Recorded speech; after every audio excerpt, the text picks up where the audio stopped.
just to thank all the people behind the scenes on our staff that got this done and helped this group be successful.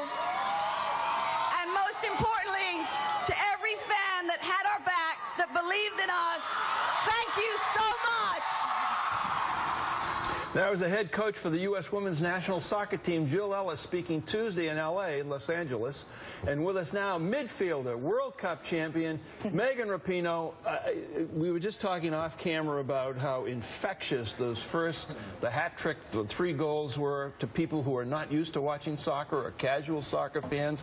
What was it like being there on the field with that team when that happened so suddenly, so quickly in that game? Oh, it was surreal. I mean, that was part of the game plan. We wanted to, get all over them and be aggressive at first, but I mean, to score 4 goals in 20 minutes is a little bit much, especially in a final against such a good team. I think everyone was stunned. Well, what happens to you mentally as an athlete when, I mean, you're up 4-0 so quickly? Yeah. Was there any relaxation within you or on the sidelines, the other members of the team? I don't think so. I think it actually went the opposite way. I mean, in a way, it happened so quick and it was so surreal. It was hard to wrap your head around it. But then I think immediately we were like, okay, we have to keep going. We have to keep being aggressive. We have to keep playing. Yeah. But there was a moment at halftime where I think it was 4-1. We went in for halftime, and I was like, we're going to win the game. Because I would have been totally paranoid. I would have been like, they're going to come back, they're going to beat us. Oh, shoot. Yeah. We did talk about that. It was, if we could put 4 on them, they could put 4 on us. So can I ask you about this picture? This picture is amazing. It's in the New York Post. And here you are, trying to pop open that bottle of champagne. Yeah, this must have been like the moment of pure joy. I mean, we do this in the newsroom after a good story every time. But what was it like once you won and you got to have that champagne celebration? I mean, it was brilliant to be able to go back and just, have that sort of intimate moment. It was only staff, only players in the locker room, and to be able to just do that. Because once we left that locker room, it's everybody. It's our friends and our family. It's media. So that was just such a special moment to get everybody back in there, and we were just like, I can't believe it. We just won the World Cup 5-2. I'm curious what you make of this whole gender pay in soccer issue. The fact that your team took home, what, $2 million? 1.8. And the U.S. men's team, 1.8. 1.8. The U.S. men's team in the World Cup got eliminated in the first round and got $9 million. And the German team, which won, got $35 million. Do you think we need to level that pay gap?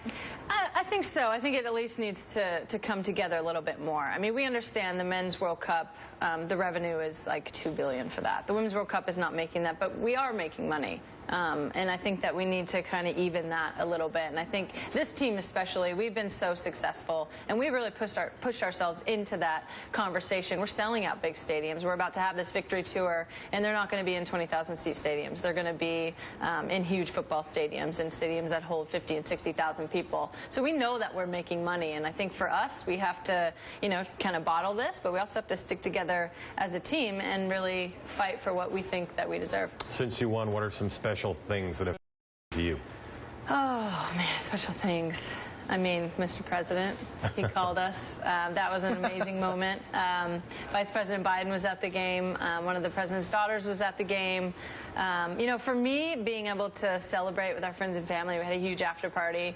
It's not just all of us that sacrifice on the field. They are in our lives, and they sacrifice vicariously through us. So to be able to celebrate with everyone like that has been amazing. And we're the first women's team to ever have a ticker tape parade in New York City. So that's an incredible feeling. I might be wrong, but my sense of it is you were talking about the pay discrepancy.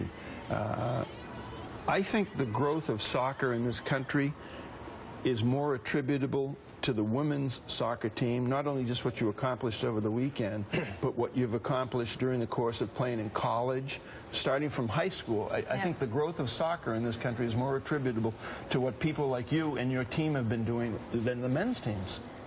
Thank you. I appreciate that. You can just say yes. Next question. Correct. We think so in a way as well. I mean, for them, they've done an amazing job, too. I mean, last year, the World Cup, everyone was on fire for them, us included, and we just wanted to keep that going. But yeah, this team is special. This team has been dominant for so long. Yeah, and you know, America loves winners. So the last 4 finals, we've gone gold, silver, gold, gold, and people love that. And we keep winning. We keep getting better.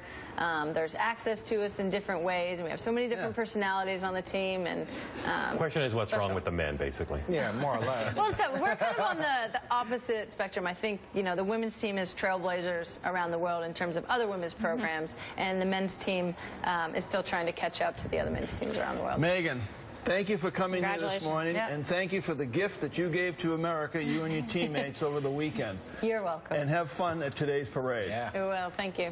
Next.